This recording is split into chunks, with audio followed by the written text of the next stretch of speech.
மட்டும்தான். இந்த சுற்றுப்பயணத்தில் என்னோட மக்கள் பார்க்க வராங்க. அதுக்கு ஒரே ஒரு காரணம் தான், அவங்க என் மேலே வச்சிருக்கிற அன்பும் பாசம். அந்த அன்புக்கும் பாசத்துக்கும் நான் எப்பவும் கடமைப்பட்டிருக்கிறேன்.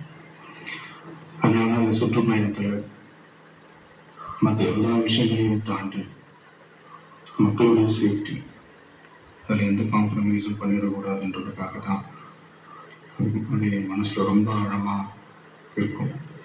அது எல்லாம்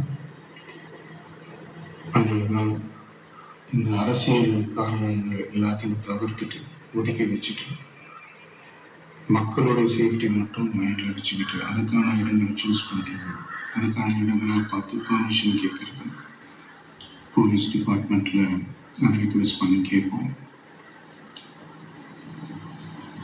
ஆனால் நடக்கக்கூடாது நடந்துருச்சு. மனுஷன் தானே, அந்த நேரத்தில் அத்தனை பேர் பாதிக்கப்பட்டு இருக்கும்போது எப்படி அந்த ஊரை விட்டுட்டு என்னால் கிளம்பி வர முடியும்?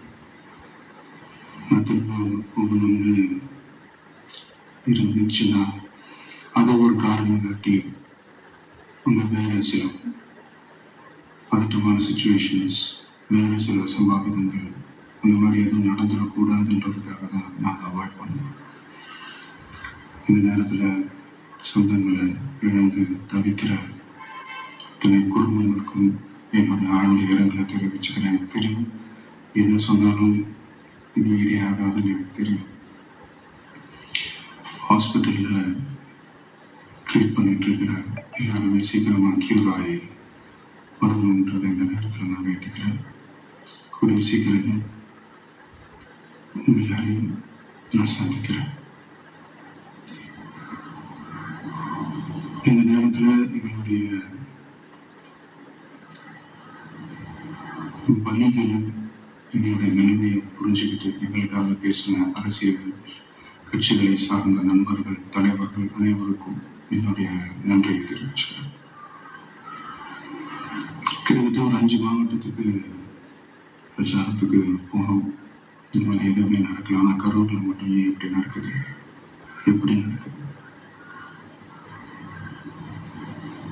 மக்களுக்கு எல்லா உண்மையும் தெரியும்.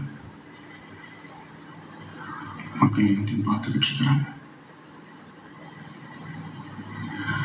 கடவுளை சேர்ந்த அந்த மக்கள் அந்த உண்மையெல்லாம் வெளியில் சொல்லும்போது எனக்கு கடவுளும் நேரில் வந்து இறங்கி அந்த உண்மையெல்லாம் சொல்கிற மாதிரி எனக்கு தோணுச்சு. சீக்கிரமே எல்லா உண்மைகளும் வெளியில் வரும்.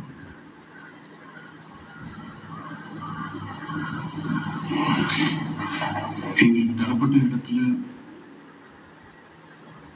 நாங்கள் போய் அந்த ஸ்பாட்ல வந்து நாங்கள் பேசிட்டு வந்தோம். தாண்டி எந்த தவறும் எங்கள் சைடில் நாங்கள் எவ்வளோ செய்யலை. பட் இருந்தாலும் எங்கள் கட்சியை சேர்ந்த நிர்வாகிகள், தோழர்கள் மேலே எஃப்ஐஆர், அது மட்டும் இல்லை சோஷியல் மீடியாவை சேர்ந்த நண்பர்கள், தோழர்கள் அவங்க மேலே எஃப்ஐஆர்லாம் போட்டு பிடிச்சிட்டு இருக்கிறாங்க.